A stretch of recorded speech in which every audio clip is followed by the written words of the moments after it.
Hello class.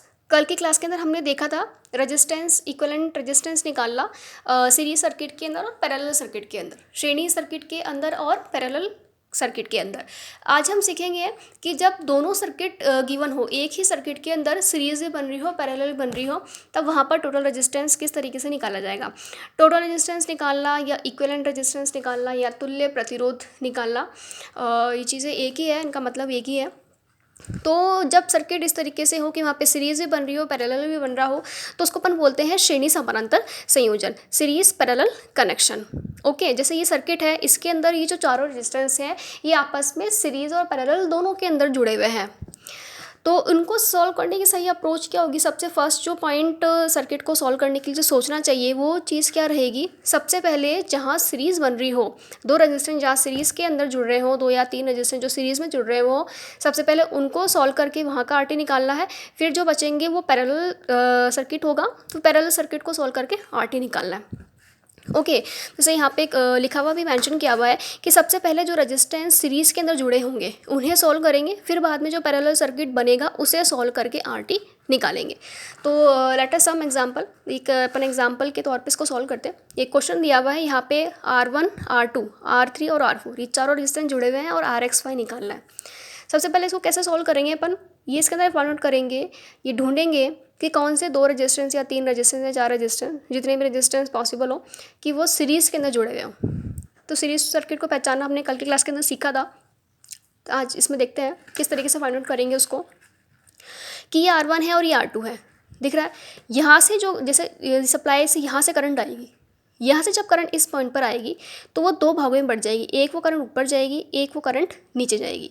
तो जैसे ही current यहाँ पहुँचती है तो वैसे ही वही करंट R1 में जाएगी और यहाँ फ्लो होते होते वही करंट R2 के अंदर जाएगी। अब देखिए फिर आगे इस पॉइंट पर, ये जंक्शन पॉइंट हुए, करंट यहाँ पर आके वापस इस न्यूट्रल के अंदर आ जाएगी। तो मतलब कि ये जो दोनों रेजिस्टेंस है ये किसके अंदर जुड़े हुए हैं, सीरीज सर्किट के अंदर जुड़े हुए हैं। तो सीरीज सर्किट में आरटी निकालने का फॉर्मूला अपन जानते ही है। तो यहाँ पे ब्रांचेस का नाम दे दिया है ABCD। तो ये जो ये इतनी ब्रांच का जो RT आएगा उसको RAB नाम दे देंगे। यहाँ तक कि ब्रांच का जो RT आएगा उसको RCD नाम दे देंगे, ताकि सर्किट में हमको ईजी रहे सॉल्व करना। तो RAB, इतनी ब्रांच का RAB का जो रेजिस्टेंस रहेगा वो सिंपल सीरीज फार्मूला लगा देंगे वहाँ पे R1 + R2। तो 5 और 15 है, 5 और 15 ऐड कर देंगे तो वहाँ पे आंसर क्या जाएगा, 20 ओम आ जाएगा। ओके, इतनी ब्रांच का जो RT रहेगा वो कितना रहेगा, 20 ओम रहेगा। अब यहाँ पे निकालेंगे हम RCD मतलब ये C पॉइंट और D पॉइंट, इस वाली ब्रांच का जो रेजिस्टेंस है वो कितना रहेगा। तो RCD कितना रहेगा, वही सिंपल फार्मूला R1 + R2। तो यहाँ पे 10 और 20, इनको सिंपल ऐड कर देंगे, 10 और 20 तो 30 ओम हो जाएगा RCD।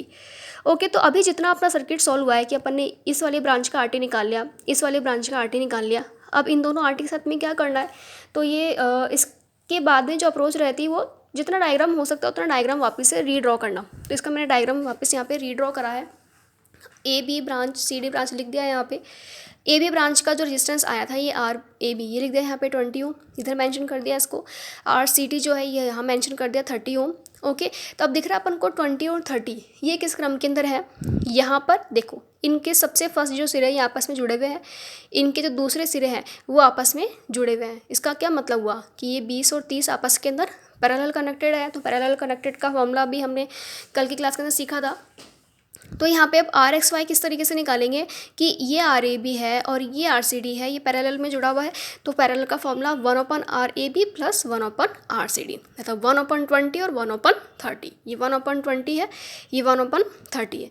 ये इक्विवेलेंट, ये बात बिल्कुल ध्यान रहे, पहले की क्लास के अंदर भी मैंने बोला था कि ये जो पैरेलल सर्किट के अंदर जो तुल्य प्रतिरोध निकालने का फॉर्मूला होता है वो 1/RXY करके होता है या 1/RT करके होता है। तो इसको सिर्फ RT के बराबर ना रखें, इसको 1/RT के बराबर रखें, या जो भी ये दो पॉइंट का जो भी नाम दिया हुआ है, ये मैंने XY लिखा हुआ है यहाँ पे, इसकी जगह AB भी हो सकता है, कुछ भी हो सकता है। तो ये 1/RXY हो गया, 1/20, 1/30। टेक एलसीएम लेंगे इसका अपन 60 ओम। आगे एलसीएम सॉल्व करना आपको आता ही है।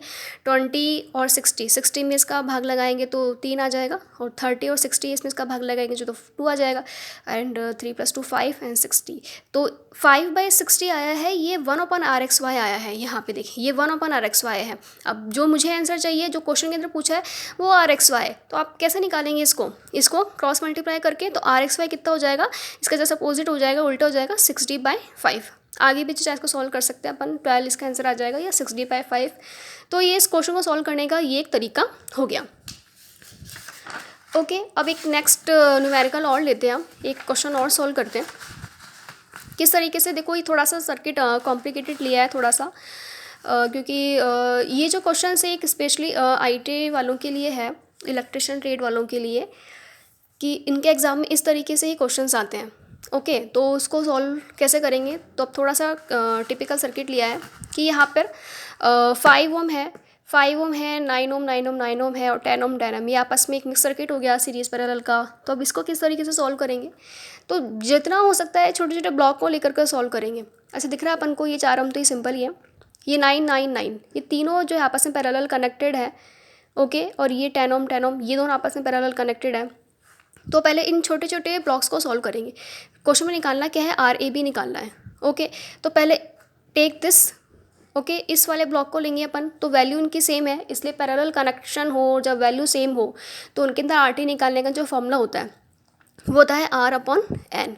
ओके, R जो वैल्यू दे रखी है जैसे 9 ओम है, ठीक है, और N जो है वो यहाँ पे 1 2 3, 3 ओम, 3 संख्या के अंदर ये जुड़ा हुआ है, इसलिए यहाँ पे ये 3 लिख दिया। इसको काटेंगे, यहाँ पे सॉल्व करेंगे तो 3 आ जाएगा, RT हो गया 3। ओके, कि इसके अंदर इसका जो तुल्य प्रतिरोध है वो कितना निकलेगा, 3 निकलेगा। ऐसे इसके बाद इसको लेकर के सॉल्व करेंगे अपन, 10 और 10 2 ओम 2 बार जुड़ा हुआ है ये, तो 10/2 = 5 ओम। तो ये जो RT आया है, मतलब यहाँ तक का RT जो था, ये RT है, ये 3 ओम है, मतलब यहाँ तक का जो है वो 3 ओम हो जाएगा, और यहाँ तक का है जो 5 ओम हो जाएगा। अब इतना अपन ने सॉल्व कर लिया ना, अब इसको अगेन इसका डायग्राम ड्रॉ करेंगे। ठीक है, अगेन ड्रॉ सर्किट डायग्राम। तो 4 ओम 3 ओम, ये 4 ओम जो अपन को दे रखा था यहाँ पे, ये इसको अपन ने सॉल्व किया इधर, तो ये 3 आया तो 3 लिख दिया। यहाँ पे 10 है, इसको सॉल्व किया, यहाँ पे 5 आया तो ये 5 लिख दिया। तो 4 + 3 + 5, अभी सर्किट छोटा हो गया। अब यहाँ पे इजीली अपन निकाल सकते हैं, सीरीज़ बन रही है इधर, तो 4 + 3 + 5 = 12 ओम, इसका RAB आ जाएगा। ओके, अब इस क्वेश्चन के अंदर आगे मैंने एक क्वेश्चन और ऐड किया है कि अगर सप्लाई वोल्टेज, ठीक है, उसका मान 240 वोल्ट है, जो ये क्वेश्चन दिया हुआ है यहाँ पे, अगर सप्लाई वोल्टेज का मान 240 हो तो बहने वाली धारा का मान क्या होगा। ठीक है, ये सर्किट डायग्राम है यहाँ पे, और इसके अंदर इधर अगर 240 वोल्टेज है, 240 वोल्टेज की यहाँ पे अगर सप्लाई लगाई जाए तो यहाँ जो बहने वाली करंट है, इस करंट का मान कितना होगा।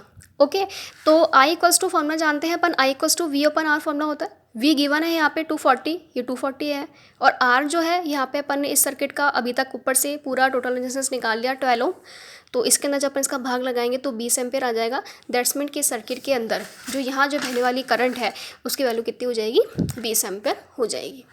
ओके,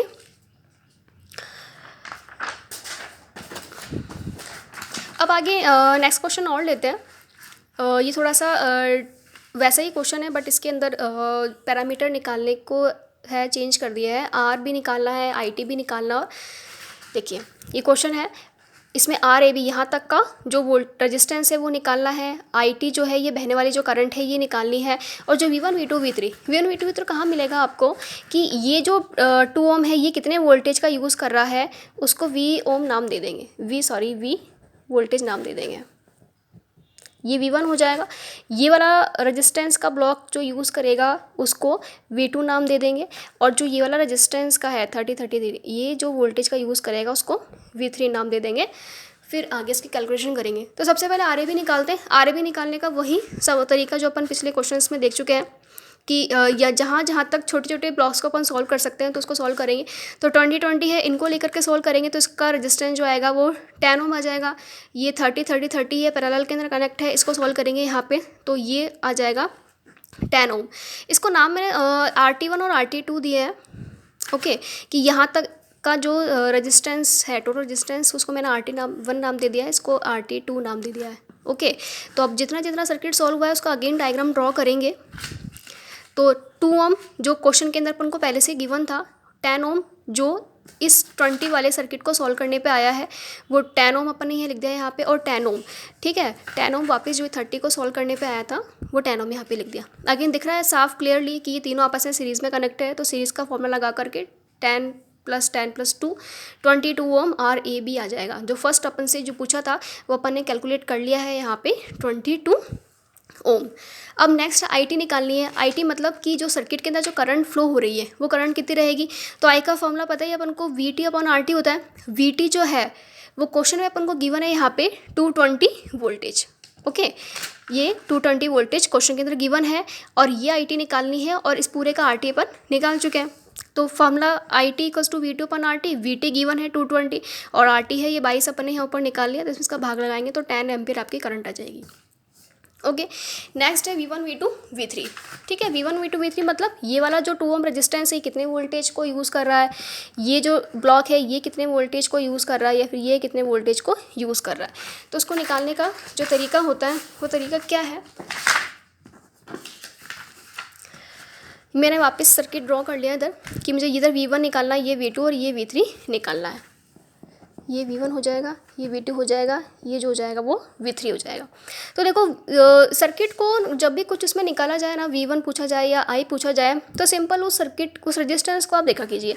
जैसे इस रेजिस्टेंस का मुझे वोल्टेज निकालना है, तो आप जस्ट ये देखिए कि ये रेजिस्टेंस जो है ना, इसमें कितनी एम्पेयर की करंट जा रही है और कितना वोल्टेज ये यूज़ कर रहा है। अभी तो अपन को खैर इसमें वोल्टेज ही निकालना है, तो कितने एम्पेयर की इसमें करंट जा रही है और कितने रेजिस्टेंस का ये है।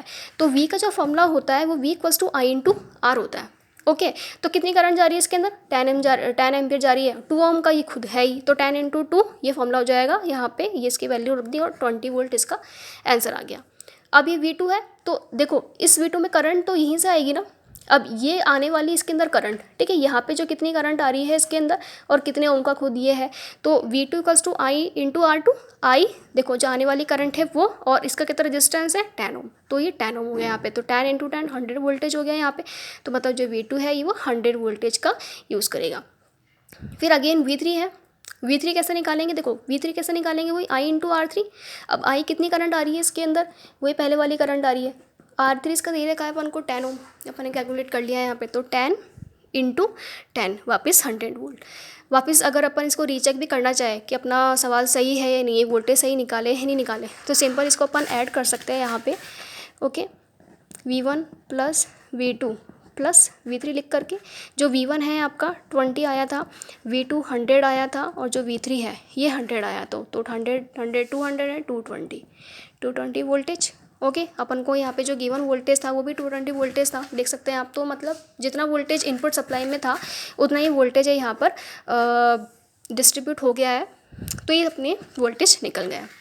ओके, नेक्स्ट क्वेश्चन है, ये क्वेश्चन काफ़ी बार ITI के बच्चों के एग्जाम में आया हुआ है इलेक्ट्रिशियन ट्रेड के लिए। ये सारे ही क्वेश्चन ऑलमोस्ट एग्जाम्स के अंदर आए हुए हैं, भले कि छोटे छोटे रूप में उसको पूछा गया है, इसलिए मैंने हर एक कैलकुलेशन को लेकर के सॉल्व कराया है आपको, ताकि सवाल किसी भी तरीके से आए उसको बच्चे कर पाएँ। ओके, तो ये लास्ट इसका जो सबसे हाईएस्ट क्वेश्चन है वो क्वेश्चन यही है, and it is very easy. ये दिखने में थोड़ा सा टिपिकल लग रहा है, बट ये बिल्कुल इजी क्वेश्चन है। सबसे पहले बस तरीका आपकी अप्रोच वही रखनी है कि सबसे पहले सीरीज़ ढूंढो फिर पैरेलल ढूंढो। तो दिख रहा है यहाँ पे, मैं इसको सिंपल ओरली ही बिना कैलकुलेशन करके बता रही हूँ कि 1 और 1 ओम दिख रहा है आपको कि जो करंट यहाँ से आएगी वही करंट यहाँ जाएगी, तो ये दोनों किस में हो गए, सीरीज़ के अंदर हो गए। अब सीरीज़ के अंदर फॉर्मूला क्या होता है, 1 + 1 2 ओम। ओके, तो 2 ओम है, इसका मैंने यहाँ पे ये सर्किट ड्रॉ कर दिया। बस इसमें ये है कि बार बार आपको सर्किट ड्रॉ करना पड़ेगा। तो 2 ओम ये हो गया यहाँ पे। अब ये 2 ओम और ये 2 ओम, ठीक है, देखो ये पैरेलल के अंदर जुड़ा हुआ है, ये पहले सिरे ये जुड़े हुए आपस में, ये सेकंड वाले सिरे ये जुड़े हुए हैं आपस में। तो 2 ओम और 2 ओम 4 पैरेलल के अंदर है, तो R/N से 1 ओम इसका इक्विवेलेंट रेजिस्टेंस आ जाएगा, तुल्य प्रतिरोध आ जाएगा। तो 1 ओम वापस देखो मैंने यहाँ पे इसको ड्रॉ कर दिया। ये 2 ओम को जब सॉल्व किया तो जो वन आंसर आया है वो यहाँ पे ये सॉल्व हो गया। तो 1 और ये 3 ओम। ओके, 1 और 3 ओम। बाकी का सर्किट देखो बिल्कुल वैसे का वैसे ही चल रहा है, उसमें कुछ चेंज नहीं करना। जितनी जितनी स्टेप पे आपको सॉल्व करते जा रहे हो उतना उतना उसको वापस रीड्रॉ करते जाना है। तो 3 और 1 ही कितना हो गया, 4 ओम हो गया। 4 ओम हो गया, तो देखो यहाँ पे मैंने इसको 4 ओम लिख दिया। बाकी सर्किट वैसे का वैसा ही है। अब 4 और 4 है, ये पैरेलल ही दिख रहा है, कनेक्टेड है कि आपस में सिरे जुड़े हुए हैं। ओके, ये आपस में सर्किट जुड़े हुए हैं, ये आपस में सिरे जो जुड़े हुए हैं, तो पैरेलल लगा करके इसका 2 ओम आंसर आ गया। अब 2 ओम वापस सर्किट देखो 2 ओम है, 2 ओम ये है, और वापस जो सॉल्व करने पे इसको सॉल्व करने पे जो 2 ओम आया उसको यहाँ लगा देंगे, तो 2 + 2 + 2 = 6 ओम इस सर्किट का हो जाएगा। ओके तो आज की क्लास के अंदर ये 4 क्वेश्चन सॉल्व किए अपन ने। इन क्वेश्चंस को आप बिल्कुल अपने हाथों से सॉल्व कीजिए, कॉपी में अलग से लिख करके। जितनी बार इसको सॉल्व करेंगे क्वेश्चंस उतनी बार इजी लगेंगे। That's okay.